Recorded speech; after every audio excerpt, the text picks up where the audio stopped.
नमस्कार दोस्तों, मैं धर्मेंद्र गुप्ता। आज हम बात करेंगे इस प्रॉफिट एंड लॉस के पार्ट 2 के बारे में। पार्ट फर्स्ट में हमने बहुत सारे क्वेश्चन, बहुत सारा बेसिक हमने सीख लिया है, जिसमें हम लोग बात कर चुके हैं ऑलरेडी कि क्वेश्चन को कैसे सिंप्लीफाई किया जा सकता है, क्वेश्चन को कैसे सॉल्व किया जा सकता है। और क्वेश्चन में कहीं भी फॉर्मूले की कोई नीड नहीं थी, हम लोगों ने इस बारे में डिस्कस कर लिया है।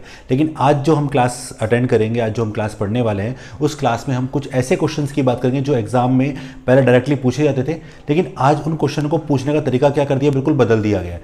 पहले वो क्वेश्चन क्या होते थे, डायरेक्टली फॉर्मूले बेस्ड क्वेश्चन आते थे, तो आप उसको रट लेते थे, इसको आपको याद कर लेते थे, आपको टीचर से बोलते थे कि इसको याद कर लेना, इस टाइप का क्वेश्चन एग्जाम पूछा जाता है और इसका फॉर्मूला ये है, आप बहुत ईजिली आंसर निकालोगे। बट अब ऐसा एग्जाम में नहीं होता है। अब क्या होता है, वैसे क्वेश्चन एग्जाम में पूछता है, लेकिन उस क्वेश्चन में कुछ चेंज कर देता है।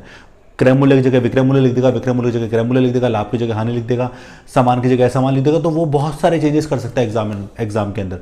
तो आज हम वही इंपॉर्टेंट चीज़ों के बारे में डिस्कस करेंगे, जहां पर हमें क्वेश्चन में अगर कोई चेंज करके देता है तो हम उसको कैसे सिंपल बना सकते हैं। तो मैं अभी एक क्वेश्चन स्टार्ट करूंगा, उस क्वेश्चन में मैं बहुत सारी चीज़ें आपको समझाऊंगा और आज मैं आपको क्वेश्चन लिख के बताऊंगा कि क्वेश्चन को कैसे पूछा जा सकता है और कैसे उसमें चेंज किया जा सकता है। तो आज मैं जो क्वेश्चन स्टार्ट कर रहा हूँ, अभी जो हम पहला क्वेश्चन स्टार्ट कर रहे हैं, तो आज हम जो क्वेश्चनों की बात करेंगे वो क्वेश्चन आपस में कैसे कनेक्टेड होते हैं, एक क्वेश्चन से दूसरा क्वेश्चन कैसे बनाया जा सकता है, कैसे पूछा जा सकता है और कैसे उसको हल किया जा सकता है, वो सब हम इस वीडियो में जानेंगे। तो इस वीडियो को कंप्लीटली देखिएगा और बहुत इंटरेस्टिंग होने वाला है ये वीडियो और बहुत मजा आने वाला है इसको पढ़ने के अंदर, क्योंकि यहां पर हम एक चीज से दूसरी चीज में जाएंगे और मैं आपको क्वेश्चन जब लिखवाऊंगा तो मैं आपको साथ में ये बताता जाऊंगा कि इस क्वेश्चन में अगर ये चेंज करके पूछा जाता तो क्वेश्चन को कैसे सॉल्व किया जाएगा। तो आपको ये पूरा वीडियो देखना है, ठीक है, और इसमें से आपको एग्जाम के अंदर डेफिनेटली क्वेश्चन मिलता ही मिलता है।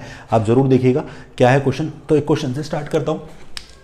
क्वेश्चन एक है, पर उस क्वेश्चन में कई सारे पार्ट है, वो जरूर नोटिस करिएगा। तो जैसे मान लीजिए क्वेश्चन आपने सुना होगा कि दो वस्तुओं का विक्रय मूल्य समान है, ठीक है। हम वैसा ही क्वेश्चन लेते हैं। दो वस्तुओं का विक्रय मूल्य 6,000 रुपये प्रति वस्तु है। दो वस्तुओं का विक्रय मूल्य है 6,000 रुपये प्रति वस्तु है। ये यहां पर विक्रय मूल्य क्या है, समान है, ठीक है। अभी समझने के लिए हम क्वेश्चन को इस रूप में लिख रहे हैं। अब क्या होता है, पहली वस्तु को बेचकर 25% का लाभ और दूसरी वस्तु को बेचकर 25% की हानि होती है। दो वस्तुओं का विक्रय मूल्य 6,000 रुपये प्रति वस्तु है, या फिर ऐसे बोलें दो वस्तुओं का विक्रय मूल्य समान है जो कि 6,000 रुपये है। पहली वस्तु को बेचकर 25% का लाभ और दूसरी वस्तु को बेचकर 25% की क्या होती है, हानि होती है। क्वेश्चन में इसके अलावा कुछ भी नहीं है। क्वेश्चन में इसके अलावा कुछ भी नहीं है, केवल यही है। अब अगर क्वेश्चन में केवल ये चीज देता है तो पूछ क्या सकता है, पहले वो आपको पता होना चाहिए। तो सबसे पहली चीज देखो, इसमें अगर क्वेश्चन में बात करें क्वेश्चन में क्या क्या नहीं है, तो सबसे पहली चीज है क्वेश्चन में क्रय मूल्य ही नहीं है। तो पहला क्वेश्चन हमारा हो सकता है कि प्रत्येक वस्तु के सीपी ज्ञात करो। सीपी यानी कॉस्ट प्राइस, ठीक है। सेलिंग प्राइस आपको पता ही, दोनों का विक्रय मूल्य समान है। दूसरा क्वेश्चन आपसे पूछा सकता है कि उनके क्रय मूल्य का अंतर, डिफरेंस, अगर क्रय मूल्य निकाले तो अंतर निकाल सकते हो आप। तीसरा क्वेश्चन वो आपसे बनवा सकता है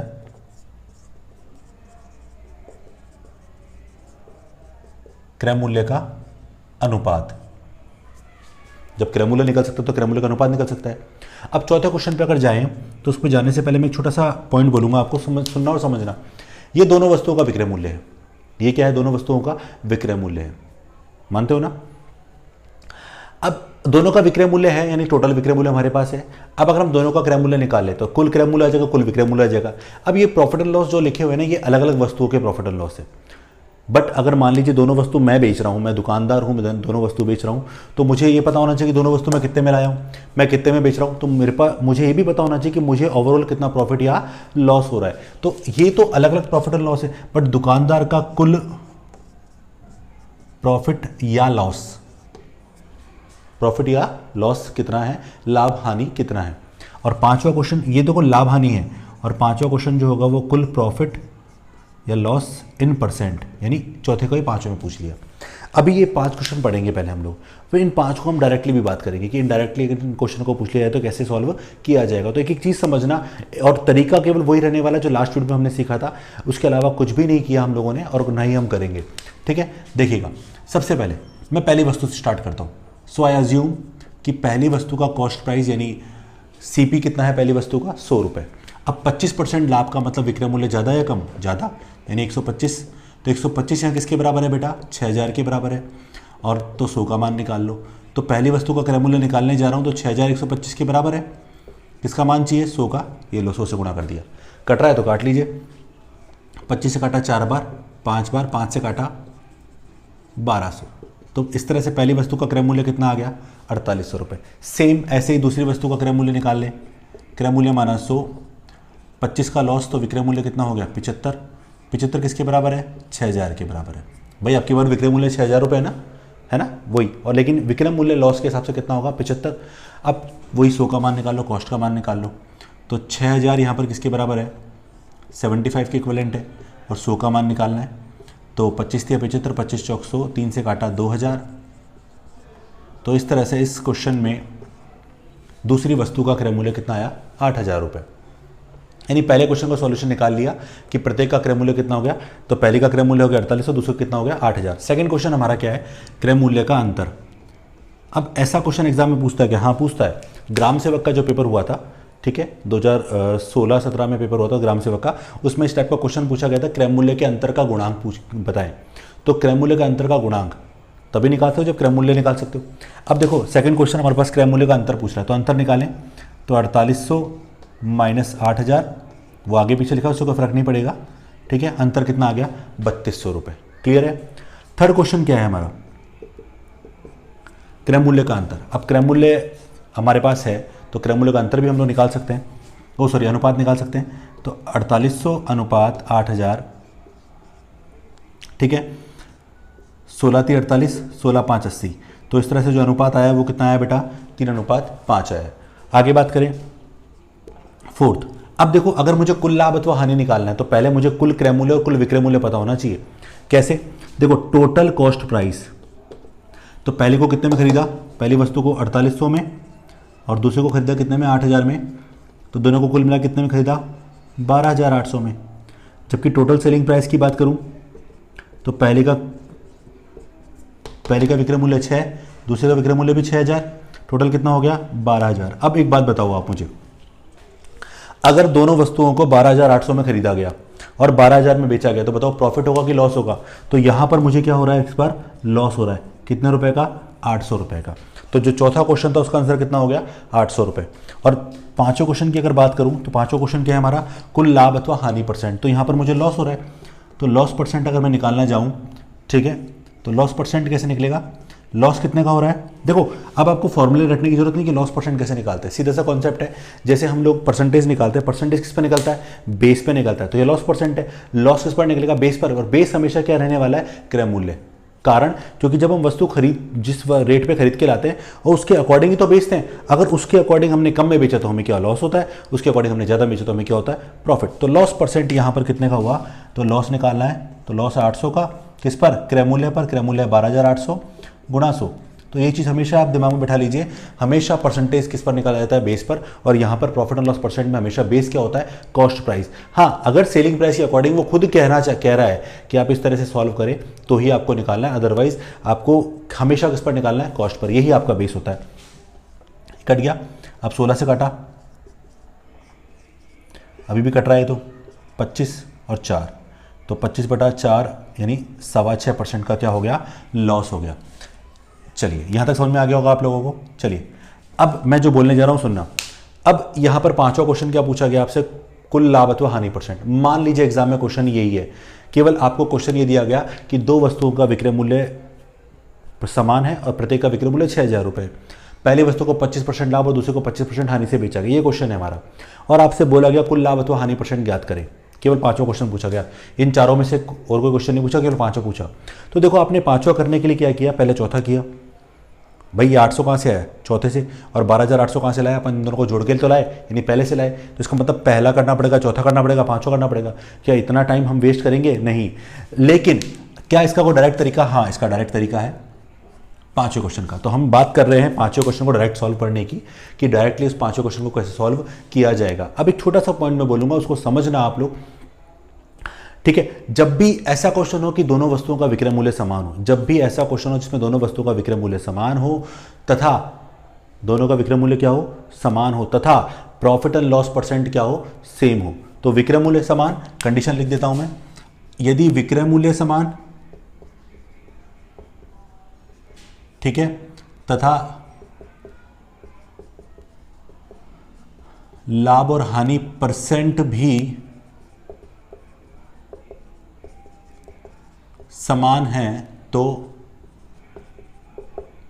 हमेशा क्या होगी बेटा, हानि होगी। तो हमेशा हानि होती है, हमेशा।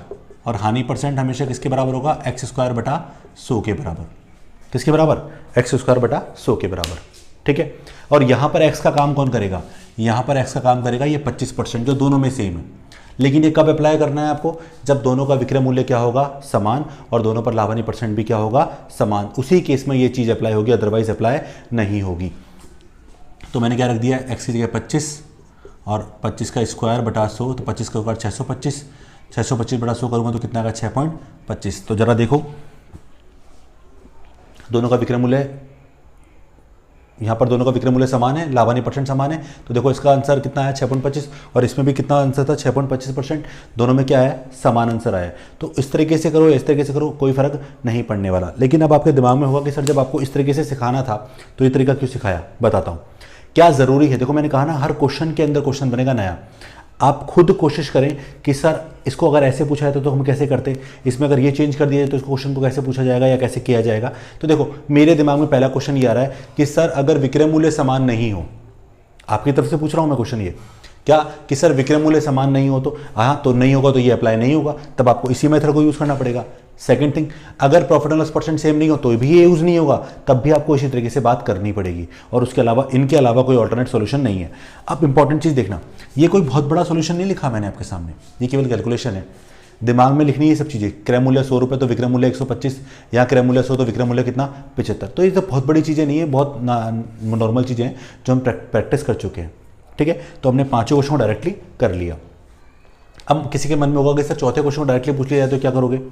अब चौथे को डायरेक्टली पूछ ले तो देखो एक तरीका तो यही है कि पहले से जाओ आप, एक तरीका तो ये है। सेकंड तरीका कि आप पांचवें से भी जा सकते हो, पांचवें से। अब पांचवें से कैसे जाओगे, देखो अगर मैं मान लूँ कि मेरा टोटल कॉस्ट अगर 100 रुपये है, टोटल कॉस्ट का मतलब समझ रहे हो आप मैं क्या कहना चाह रहा हूँ। टोटल कॉस्ट का मतलब, मेरे कहने का मतलब ये है कि टोटल कॉस्ट इन दोनों वस्तुओं के लिए। अब दोनों पर कितना लॉस हो रहा है 6.25। देखो ये वो जो पांचों सॉल्यूशन में लिखा है ना, ये आपको करने की जरूरत ही नहीं पड़नी चाहिए, क्योंकि दिमाग में अगर आपके क्लियर है कि अगर दोनों वस्तुओं का विक्रय मूल्य समान है और दोनों पर लाभ हानि परसेंट समान है तो हमेशा क्या होनी है, हानि होनी है। तो इस केस में हम क्या करेंगे, क्रय मूल्य हमने टोटल मान लिया 100 रुपये, और टोटल सेलिंग प्राइस मैं निकालने जाऊंगा TSP बराबर 100 में से 6.25 घटा दो तो कितना आया 93.75 घटाने के बाद।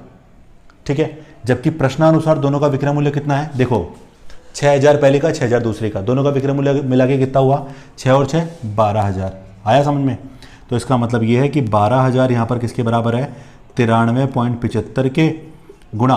अब आपको हानि निकालनी है।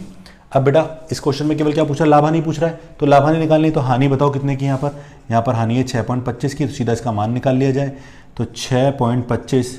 ठीक है, पॉइंट आया, समान स्थिति पर है, काटो इसको 25 से 25 बार, 25 से काटा 15 बार। तो इस तरह से जो लॉस हुआ वो कितने रुपए का लॉस हो गया, 800 रुपए का। जरा जज करें तो बताओ यहां पर लॉस कितना है 800, और यहां पर भी लॉस कितना हो रहा है 800।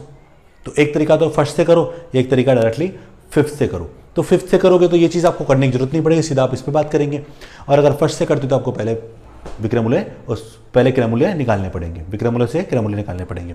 ठीक है, अब दिमाग में होगा सर तीसरा क्वेश्चन पूछ लिया जाए तो क्रय मूल्य का अनुपात, हाँ तो हम उसको भी कर सकते हैं। कैसे, देखो पर समझना जो मैं चीज बोलने जा रहा हूं। पहले का क्रय मूल्य कितना माना 100 रुपए, कितना परसेंट प्रॉफिट 25%, तो विक्रय मूल्य कितना हो गया 125। ऐसे दूसरे का क्रय मूल्य कितना माना 100, विक्रय मूल्य कितना 75, कारण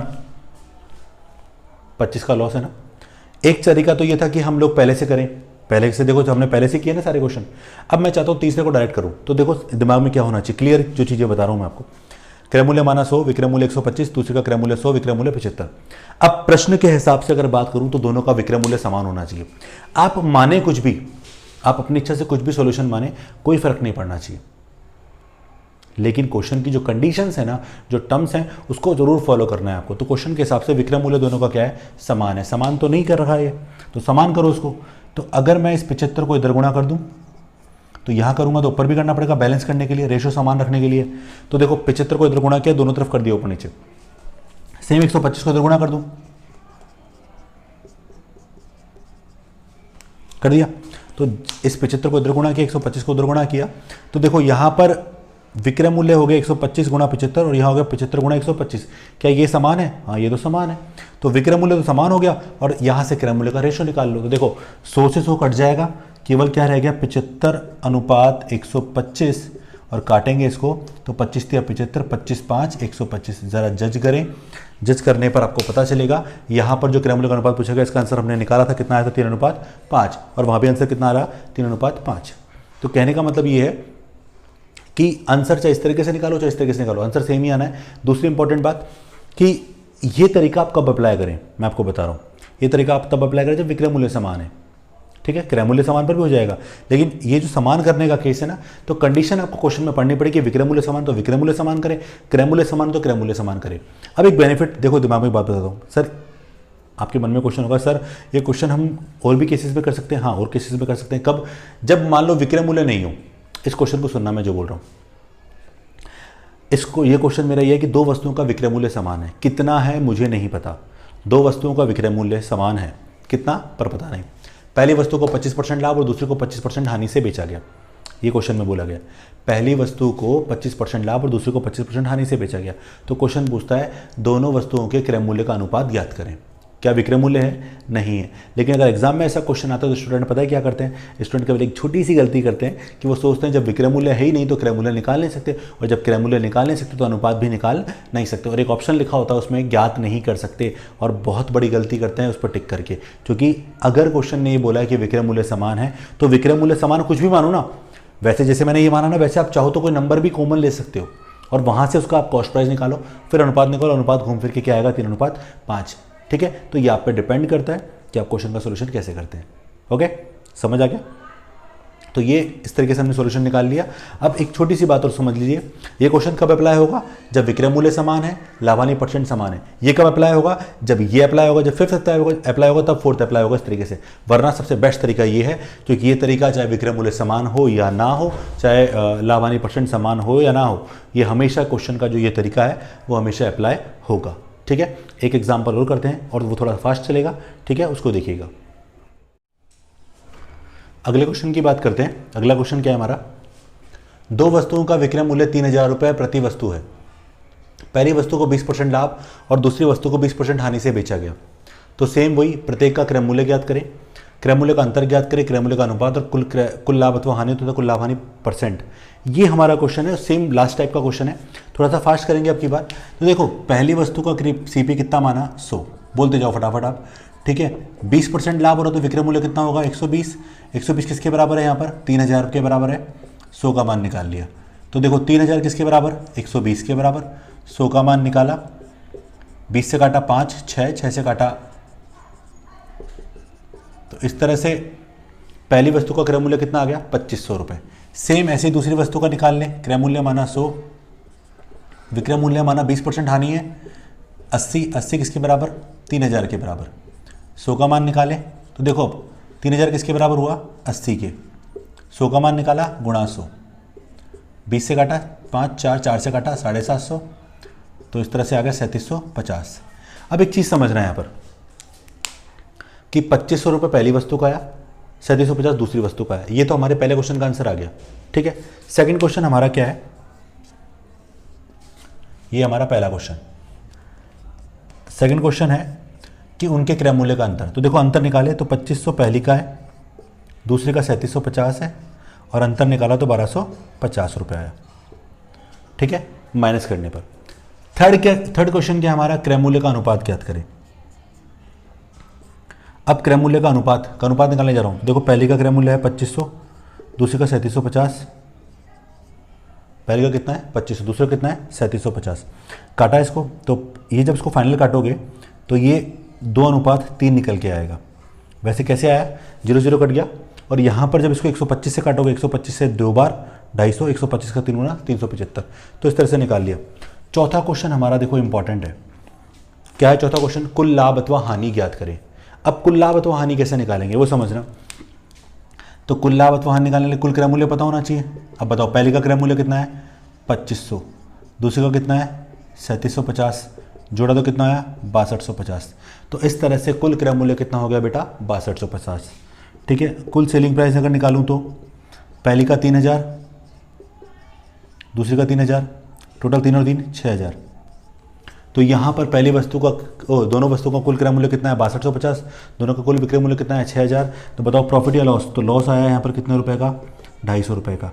और पाँचवा अगर लॉस परसेंट अगर निकालूँ तो देखो 250 का लॉस किस पर, क्रय मूल्य पर। क्रय मूल्य कितना है 6250 गुणा 100,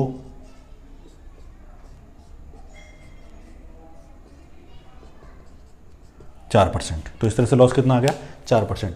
अब आपके दिमाग में चल रहा होगा कि सर ये वाला तरीका क्यों बताओ जो डायरेक्टली बताना है।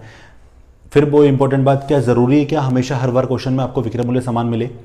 तो ये तरीके की आपको प्रैक्टिस करनी है, आपको आना चाहिए। देखो वैसे भी यहाँ पर सेकंड और थर्ड का कोई रोल नहीं है। अगर फिफ्थ आपसे पूछ रहा है तो एक चीज़ तो आपको ये करनी है, सेकंड आपको ये करना है, थर्ड आपको वैसे भी आप यहाँ दिखकर आप सभी इतने सारे स्टेप जो मैं लिख रहा हूँ आपके सामने, क्या ये सब एग्जाम में लिखेंगे? नहीं, जो जो इंपॉर्टेंट चीज़ें हैं वो लिखोगे आप, वही चीज़ आप केवल सॉल्व करोगे। सारी चीज़ें करने की नीड नहीं है। क्यों? जैसे आपने ये निकाल लिया तो आपके दिमाग में हो गया 2500 ये हो गया, 3750 ये हो गया, तो कुल क्रय मूल्य हो गया 6250 और 3 और 3 यानी 6000 रुपये हो गया। तो यहाँ पर 250 रुपये का क्या हो गया हमें लॉस हो गया, और 250 का लॉस किस पर हुआ है 6250 पर। तो इस तरह से कितना परसेंट लॉस हो गया 4% का लॉस हो गया। हाँ एक चीज़ और, थर्ड वाले के क्वेश्चन के अंदर आप एक इंपॉर्टेंट चीज़ याद रखना, यहाँ पर जिस ऑर्डर में क्वेश्चन दे रखा है कि पहली वस्तु को 20% लाभ, तो पहली वस्तु को 20% लाभ में बेचा तो क्रय मूल्य आएगा 2500, दूसरे का क्रय मूल्य कितना आएगा 3750। अगर आपने ऑर्डर चेंज कर दिया तो आंसर आएगा 3:2। आंसर क्या आएगा 3:2, ऑर्डर चेंज कर दिया। पर ऑप्शन के हिसाब से, क्वेश्चन के हिसाब से जो आंसर सही होगा वो कौन सा होगा 2:3 वाला ऑप्शन सही होगा, इसके अलावा कोई सही नहीं हो सकता है। तो आप इसको जरूर नोटिस करिएगा, इसको जरूर ध्यान में रखिएगा कि क्या है यहाँ पर। ठीक है, तो जो ऑर्डर देखा उसी ऑर्डर को आप लेके चलेंगे। हाँ अगर मान लीजिए यहाँ कुछ ऑर्डर देखा लेकिन क्वेश्चन ने पूछते समय ऑर्डर कुछ और बोल दिया, तो आपको जो ऑर्डर दिया गया है वो इंपॉर्टेंट नहीं, जो पूछा गया वो इंपॉर्टेंट। लेकिन अगर पूछे हुए में कोई ऑर्डर नहीं है तो जो दे रखा है ऑर्डर है वो इंपॉर्टेंट होता है। तो सेकंड प्रायोरिटी हमेशा इंपॉर्टेंट रहेगी। हाँ अब बात करते हैं डायरेक्ट की। अब देखो अगर पांचवा क्वेश्चन पूछा गया आपसे डायरेक्ट, ठीक है, पांचवा क्वेश्चन डायरेक्ट पूछा गया, तो बताओ क्या दोनों का विक्रय मूल्य समान है? हाँ दोनों का विक्रय मूल्य समान है। क्या दोनों पर लाभानी परसेंट समान है? हाँ दोनों पर लाभानी परसेंट समान है। तो इस केस में हमेशा क्या होगा लॉस, और लॉस कितना होता है x² 100%। अब एक बार बताओ यहाँ x का मान कितना होगा, 20% दोनों में सेम है, तो 20% विल बी,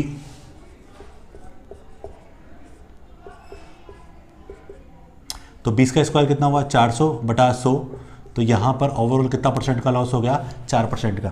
अब बताओ अगर एग्जाम में होता तो क्या इसको दिमाग से सॉल्व करते या पूरा सॉल्यूशन लिखने के बाद लिखकर सॉल्व करते? नहीं, ये दिमाग में चलता है, क्योंकि 20 का स्क्वायर जो होगा वही, और उसमें 100 का जो भाग लगाया जाएगा उसके बाद जो आंसर आएगा वही हमारा क्या होगा वहाँ पर लॉस परसेंट होगा। तो वही आपको टिक करना है ना, तो क्यों सॉल्यूशन पूरा करना है।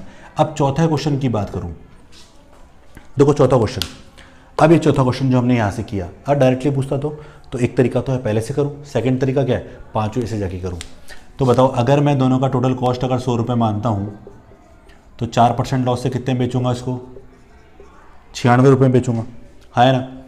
अब 96 में बेचा, जबकि प्रश्न के हिसाब से कितने बेचा 3000 प्रति वस्तु है, तो दोनों का मिला के कितना होगा 3 और 3 6000। तो 96 किसके बराबर है 6000 के, और लॉस का मान पूछा नहीं 4 का, तो 4 का मान यहाँ से निकाल सकते हैं। ठीक है, तो देखो तो 6000 अगर 96 के बराबर है, 4 का मान निकालना है, 4 से काटा 24 बार, 24 से काटेंगे 250 बार, तो यहाँ पर कितने रुपए का लॉस हो गया 250 रुपये का। यहाँ चेक कर सकते हैं आप, यहाँ पे भी आंसर कितना आ रहा है 250 रुपये। और बात करते हैं थर्ड वाले क्वेश्चन की। थर्ड को अगर डायरेक्टली पूछ लिया जाए, इंपॉर्टेंट देखो ये तो है ही, आपको वो चीज़ें भी पता होनी चाहिए जो मैं साइड में सॉल्व कर रहा हूँ। यानी एक साथ 8 क्वेश्चन सॉल्व कर लिए हमने एक ही डेटा के ऊपर। अब जैसे पहली का क्रय मूल्य मान लिया 100 रुपये, विक्रय मूल्य हो जाएगा 120 रुपये। दूसरे का क्रय मूल्य हो गया 100 रुपये, विक्रय मूल्य हो जाएगा 80 रुपये। प्रश्न के हिसाब से सेलिंग प्राइस दोनों का क्या होना चाहिए सेम। अगर नहीं भी दे रखा हो, केवल ये दे रखा हो कि सेलिंग प्राइस सेम है, तो आपको सेलिंग प्राइस सेम करना ही है। विक्रय मूल्य भले ही ना दे, पर अगर ये बोल दिया विक्रय मूल्य समान है तो विक्रय मूल्य आपको समान करना ही है। तो क्या करूँ, इसको 80 से गुणा करूँ, और जब इसको किया तो ऊपर को भी करना पड़ेगा, नाराज हो जाएगा। इसको 80 से किया, इसको किससे करना पड़ेगा 120 से। तो अगर यहाँ 120 से किया तो ऊपर भी किससे करना पड़ेगा 120 से, और अगर इसको नहीं किया तो वो नाराज हो जाएगा। तो तो दोनों का विक्रय मूल्य समान हो गया है। अब इनका के क्रय मूल्य का अनुपात निकाल लिया, तो 100 × 80 और 100 × 120, 100 से 100 कट गया। अब इसको काटा अपन ने 40 से, 40 दूनी 80, 40 दिया 120। तो इस तरह से क्रय मूल्य का जो अनुपात आया वो कितना है, 2:3। सेम अनुपात यहाँ भी आया। तो देखो आपको समझ में आ गया होगा कि चीज़ें रटने की नीड नहीं है, बहुत इजीली सॉल्व करो, प्रैक्टिस करें, आंसर निकल के आता है। ठीक है, अब इनके बिहाफ पे इन सबको सेपरेटली तोड़ूंगा और डिफरेंट क्वेश्चन जो मैं बोल रहा था ना कि विक्रय मूल्य समान है या विक्रय मूल्य समान है तो लेकिन पर मूल्य नहीं दे रखा हो, या फिर कुछ और आपसे पूछ लिया जाए, या फिर दोनों का जो लाभ और हानि परसेंट है वो अगर समान ना हो, असमान हो, तो क्वेश्चन कैसे पूछा जाएगा और आपको कैसे सॉल्व करना है वो भी साथ में देखते जाइएगा। ठीक है, इंटरेस्ट बनाए रखना, बहुत सारी चीज़ें मिलने वाली है। ओके, नेक्स्ट क्वेश्चन की बात करते हैं। अगला क्वेश्चन क्या है हमारा, दो वस्तुओं का विक्रय मूल्य समान है।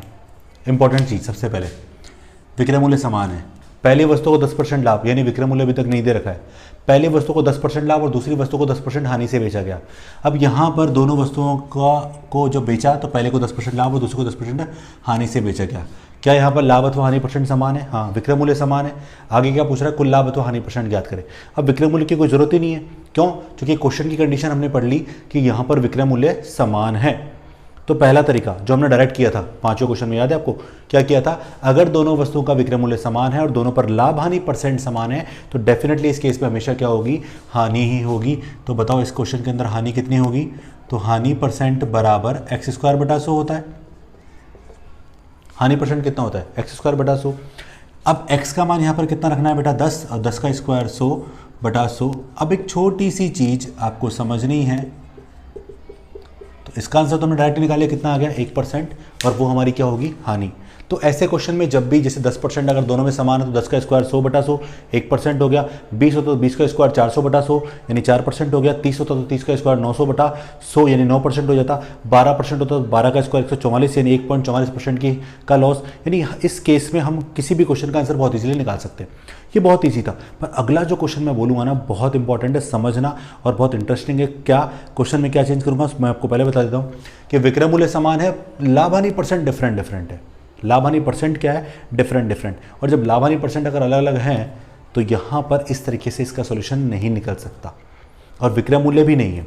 देखिएगा क्वेश्चन क्या है, फिर पता चलेगा आपको, और उसको देखना करने का तरीका कैसा होगा, बहुत इंटरेस्टिंग है, समझ में आएगा, मजा आएगा। देखिएगा क्वेश्चन क्या है, दो वस्तुओं का विक्रय मूल्य समान है, विक्रय मूल्य अभी भी समान है जो मैंने बोला था आपको। पहली वस्तु को 25% लाभ और दूसरी वस्तु को 20% हानि से बेचा गया, लाभ हानि परसेंट डिफरेंट कर दिए। तो क्या पूछ रहा है, कुल लाभ अथवा हानि परसेंट ज्ञात करें, ये क्वेश्चन है हमारा। तो देखिएगा विक्रय मूल्य समान है। अब इंपॉर्टेंट चीज ये आती है, विक्रय मूल्य अगर होता तो मैं क्रय मूल्य निकाल लेता अकॉर्डिंग टू दिस मेथड। कैसे, मैं आपको हिंट देता हूँ एक बार। क्रय मूल्य माना 100 रुपये, ठीक है, विक्रय मूल्य माना 125 रुपये। पर अगर विक्रय मूल्य देता तो 125 को विक्रय मूल्य के बराबर करके 100 का मान निकाल लेता। सेकंड, वही क्रय मूल्य यहाँ पर 100 रुपये और 20% लॉस का मतलब 80 में बेचा। अब 80 को अपन विक्रय मूल्य के बराबर करते हैं। बट एक छोटी सी बात आप मुझे बताएं, क्या क्वेश्चन में विक्रय मूल्य है, क्या नहीं है? और एग्जाम में ऐसे क्वेश्चन में अगर मान लीजिए मैं एग्जामिनर होता तो मैं इस क्वेश्चन के अंदर आपको क्या लिख के देता, चौथा ऑप्शन ज्ञात नहीं कर सकते। और मोस्ट ऑफ स्टूडेंट क्या करते हैं, इसका आंसर ज्ञात नहीं कर सकते। अब इस क्वेश्चन को देखिए, अगर आपने फॉर्मूला पढ़ा तो फॉर्मूला ऐसा कुछ है ही नहीं करने के लिए। अगर आप समीकरण बनाएंगे टाइम वेस्ट होगा, क्योंकि आपके दिमाग में अभी तक भी ये है कि यहाँ पर अपने पास विक्रय मूल्य है ही नहीं कितना है, तो आप समीकरण बना के बराबर करेंगे। अब अगर आप उसमें चले गए कि आपके दिमाग में आ गया कि क्रय मूल्य का अनुपात निकाल लिया जाए तो उससे क्वेश्चन हमारा आसान हो सकता है। बट आपके दिमाग में रहेगा कि क्रय मूल्य का अनुपात निकाल के क्या फ़ायदा, क्योंकि उसने तो क्या पूछा है, कुल लाभ अथवा हानि परसेंट पूछा। तो क्या करें, अब मान लीजिए अगर आपको ये चीज़ बात पता है कि विक्रय मूल्य समान है, जो मैंने थोड़ी देर पहले बोली थी विक्रय मूल्य समान है, तो कुछ भी ऐसा विक्रय मूल्य मानो जो दोनों में समान हो और दोनों पर पहले पर 25% लाभ भी शो करे और दूसरे पर 20% हानि भी शो करे। तो वहाँ से क्रय मूल्य निकाल कर आप उनके क्रय मूल्य को टोटल करें और टोटल विक्रय मूल्य निकाल कर लाभ हानि परसेंट निकाल लें। अब ये जो मैंने आपको बात बोली हो सकता है समझ में भी ना आई हो, क्योंकि इसको समझने के लिए आपके दिमाग में ये क्लियर होना चाहिए कि वैल्यू क्या मानूंगा। इंपॉर्टेंट चीज़ है, तो वैल्यू अज्यूम करना हमारे लिए मतलब हर बार आसान काम नहीं होता। अब अज्यूम करना वो भी ऐसा नंबर जो दोनों पे काम करे। क्या करना है, बहुत इंटरेस्टिंग चीज़ है, बहुत इंपॉर्टेंट है, समझना इस बात को, बहुत इजीली समझ में आएगा। क्रय मूल्य माना 100 रुपये, विक्रय मूल्य माना 125 रुपये। दूसरे का क्रय मूल्य माना 100 रुपये, विक्रय मूल्य माना 80 रुपये। कैसे माना ये तो पता चली गया आपको। 25% लाभ तो 125, 20% हानि यानी 80, ये तो ठीक है। अब मैं जो बोल रहा हूँ वो समझना, प्रश्न के हिसाब से क्या समान है, विक्रय मूल्य समान है। क्या विक्रय मूल्य समान है क्या, नहीं है, तो समान कर दो भैया। इसको 80 से गुणा किया तो ऊपर भी करना पड़ेगा, यहाँ 125 से गुणा कर दो तो ऊपर भी 125 से करना पड़ेगा। अब पहले तो ये बताओ क्या विक्रय मूल्य समान है, हो गया। पूछा क्या है, लाभ अथवा हानि परसेंट पूछा है, तो लाभ हानि निकालने के लिए पहले क्रय मूल्य पता होना चाहिए। अब यहाँ पर जो अपन क्रय मूल्य मानेंगे ना, वो केवल मानेंगे ही, लेकिन जो आंसर आएगा ना वो आंसर परफेक्टली सही आएगा, क्योंकि वो किसी परसेंटेज तो हमेशा 100 के अकॉर्डिंग काम करता है, ठीक है। तो अब देखो 100 × 80 यानी 8000, 100 × 125 यानी 12500। तो पहले का क्रय मूल्य हो गया 8000, दूसरे का क्रय मूल्य हो गया 12500। यहाँ से विक्रय मूल्य निकाला तो 125 × 80 यानी 10000, तो 8000 और 10000, तो 8000 क्रय मूल्य, 10000 विक्रय मूल्य, और यहाँ पे 25% प्रॉफिट जनरेट हो रहा है। यहाँ 12500 और यहाँ 10000, समझना आप इसको।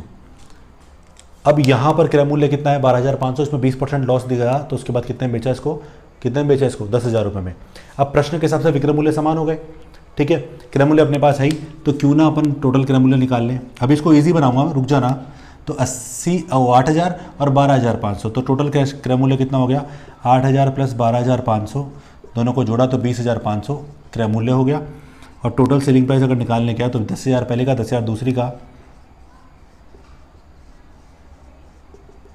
तो कितना हो गया 20,000। तो इस तरह से टोटल कॉस्ट प्राइस कितना आया 20,500, टोटल विक्रय मूल्य कितना आया 20,000। तो ये बताएं जरा, प्रॉफिट हो रहा है कि लॉस हो रहा है, लॉस हो रहा है कितने रुपए का 500 रुपये का। तो यहाँ पर लॉस परसेंट निकालना है मुझे, तो 500 का लॉस किस पर, क्रय मूल्य पर, और क्रय मूल्य कितना है 20,500 × 100, कट गया। अब 5 से काटा 141, तो 100/41, 2 सही 18/41। तो इस तरह से हमारे पास जो लॉस परसेंट आया वो कितना है 2 से 18/41। हाँ, यहाँ थोड़ा सा अगर आपको लगा होगा तो इस वाली कैलकुलेशन में टाइम वेस्ट हुआ होगा, लेकिन ये ज़्यादा टिपिकल नहीं, बहुत इजी है, ठीक है, केवल प्रैक्टिस वाली बात है। लेकिन अगर आपको लगता है कि ये थोड़ा सा टिपिकल पड़ रहा है तो हम इसको थोड़ा सा इजी बना देते हैं। कैसे बनाएंगे वो देखिएगा एक बार आप, ठीक है। तो ज़्यादा कुछ नहीं करने वाला मैं इसके अंदर, छोटा सा चेंज करने वाला हूँ।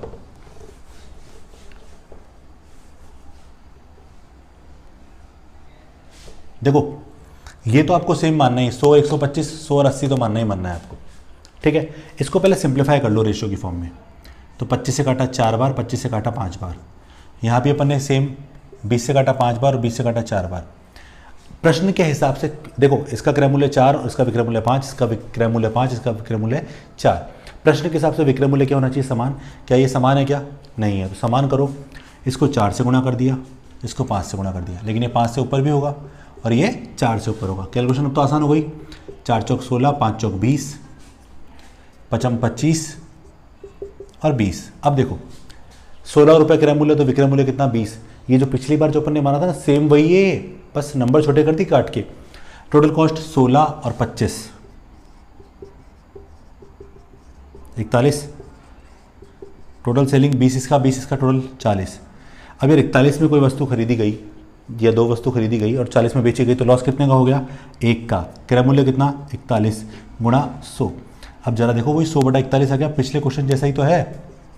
तो कितना है 2 से 18/41, और यही हमारा क्या है लॉस, और यही हमारा लास्ट टाइम भी निकला था। तो यहाँ पर हमारी कैलकुलेशन थोड़ी क्या हो गई, आसान हो गई। बट इससे ये इंपॉर्टेंट नहीं, इंपॉर्टेंट चीज़ है इससे पिछले वाला सॉल्यूशन समझना, क्योंकि आपको विक्रय मूल्य समान करना है, ठीक है। तो एक एग्जांपल और देखते हैं और इस क्वेश्चन की थोड़ी स्पीड और बढ़ाते हैं, थोड़ा मजबूत करते हैं इसको, ठीक है। देखिएगा अगला एग्जाम्पल देखते हैं। 2 वस्तुओं का विक्रय मूल्य समान है, पहली वस्तु को 20% लाभ और दूसरी वस्तु को 25% हानि से बेचा गया, तो कुल लाभ अथवा हानि परसेंट ज्ञात करें। ये हमारा क्वेश्चन है, सेम पिछले क्वेश्चन जैसा ही, बस वैल्यू सबकी बार चेंज है। तो हमें केवल स्पीड पकड़नी है, बढ़ाने की प्रैक्टिस करनी है। तो बताओ पहले का क्रय मूल्य कितना माना 100, विक्रय मूल्य कितना हो जाएगा 20% लाभ से 120। दूसरे का क्रय मूल्य कितना माना 100, विक्रय मूल्य कितना हो गया, विक्रय मूल्य हो गया 75 रुपये।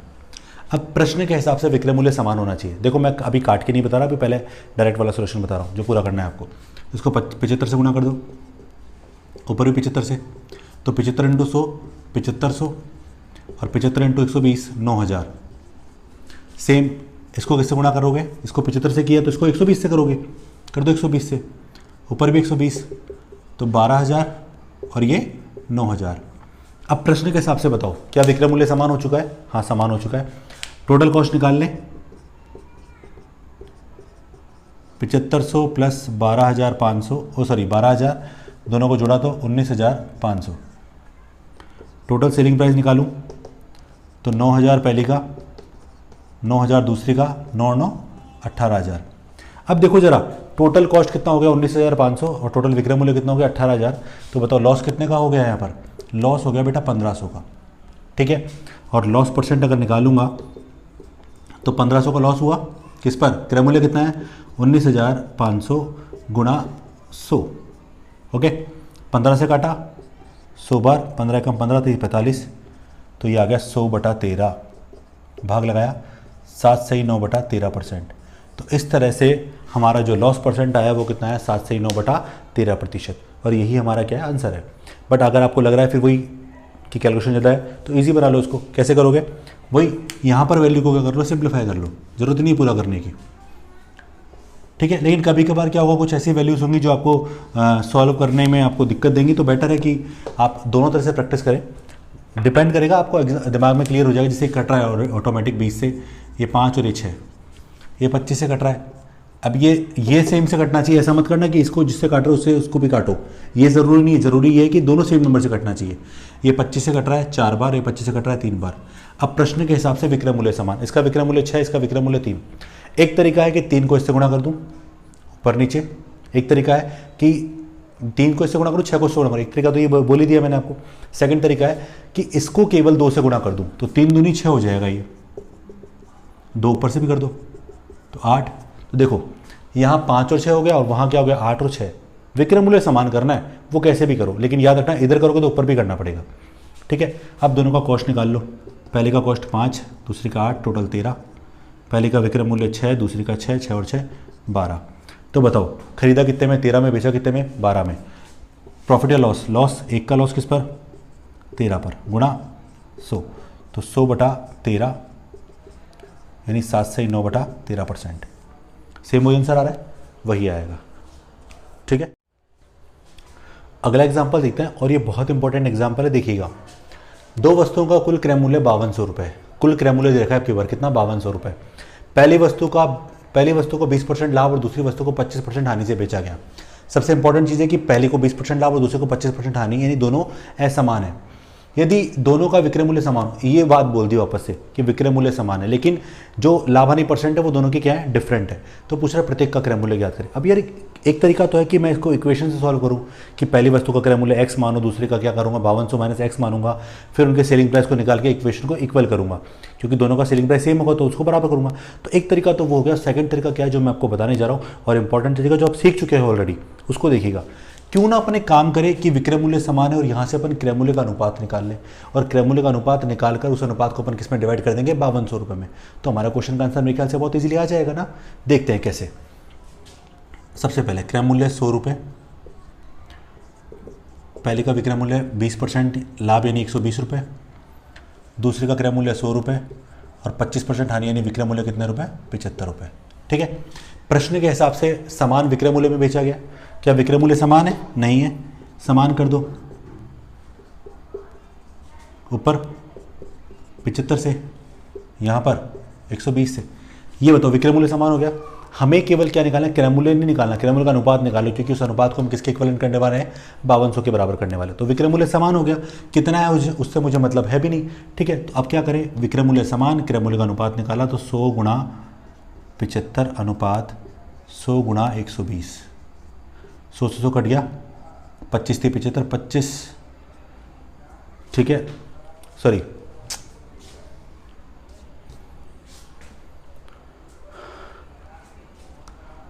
15 से काटा, अब इसको 15 5 75, 15 8 120। तो जो क्रय मूल्य का रेशो आ गया वो कितना आ गया? 5:8। यहाँ पर अपने पास क्रय मूल्य का अनुपात निकल चुका है। अब मैं ऐसे बोलूँ कि पहली का क्रय मूल्य अगर 5 रुपये तो दूसरा कितना? 8 रुपये, जबकि टोटल कितना है? 13, और 13 किसके बराबर है? 52 के। तो देखो जिसको 20% लाभ पर बेचा गया तो क्या हो गया? 20% लाभ पर बेची वस्तु का सीपी, ठीक है, 5, 8 और 5 कितना हो गया 13 गुणा 52। तो देखो पहला हिस्सा जो है ना वो किस पर है, 20% लाभ वाली वस्तु पर है, तो 13 चौक 52 कितना आ गया 2000 रुपये। ऐसे ही जिसको 25% हानि से बेचा,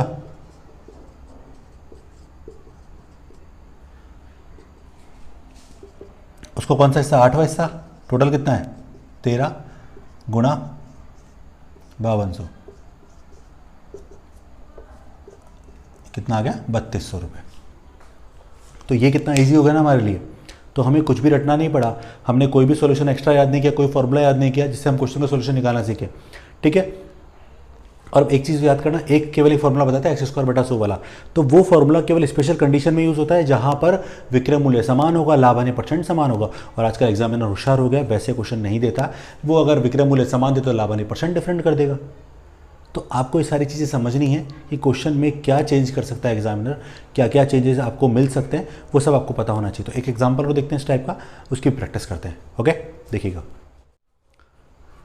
अगला एग्जाम्पल देखते हैं। 2 वस्तुओं का कुल क्रय मूल्य 4200 रुपये है। पहली वस्तु को 10% हानि और दूसरी वस्तु को 20% लाभ से बेचा गया। यदि दोनों का विक्रय मूल्य समान है, देखो जरूरी नहीं विक्रय मूल्य समान नीचे बोले, आपको स्टार्टिंग में भी बोल सकता है और क्रय मूल्य के वर्ड लाइन नीचे भी बोल सकता है। आपको पूरा क्वेश्चन का सेंटेंस पकड़ना है, समझना है और एक एक चीज़ को नोट करना है। ठीक है, और पूछ क्या रहा है, प्रत्येक का क्रय मूल्य ज्ञात करें। सेम वही क्वेश्चन कैसे करें, पहली का क्रय मूल्य माना बेटा 100 रुपये, 10% हानि से बेचेंगे तो कितने में बेचेंगे 90 में। ऐसे दूसरे का क्रय मूल्य कितना हो गया 100, 20% लाभ से 120 रुपये। ठीक है यहाँ तक। अब प्रश्न के हिसाब से विक्रय मूल्य क्या होना चाहिए, समान।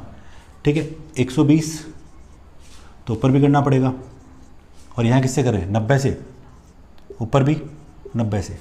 अब देखो हमारे पास क्रय मूल्य है ना, हमने विक्रय मूल्य समान करके क्रय मूल्य का अनुपात निकालना है, निकाल लेते हैं। तो विक्रय मूल्य समान हो गया, क्रय मूल्य का अनुपात निकाला तो 100 गुणा 120 अनुपात 100 गुणा 90 कट गया।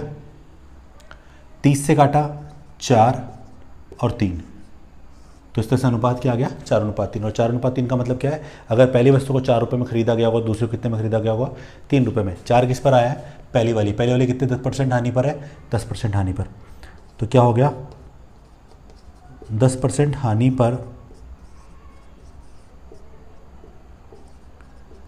बेची वस्तु का CP 4, टोटल कितना है 4 और 3 7। अब देखो दोनों का क्रय मूल्य का टोटल है इसलिए 7 के बराबर कर रहा हूँ। अगर आपको एक का भी दे रखा हो तो दूसरे का पूछा होता, जैसे मान लो पहले का दे रखा होता तो 4 के बराबर करता, दूसरे का दे रखा होता तो 3 के बराबर करता।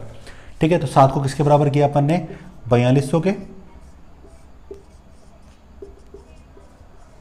तो आ गया 2400 रुपये। ऐसे दूसरा क्या है 20% लाभ पर, तो उसका कौन सा हिस्सा है 3, टोटल 7,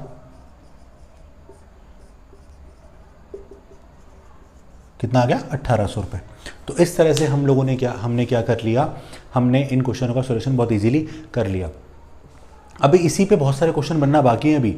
ठीक है, आज के वीडियो में हम इतने ही क्वेश्चन करेंगे, इतने ही क्वेश्चन कवर करेंगे, आप किसकी प्रैक्टिस करिएगा।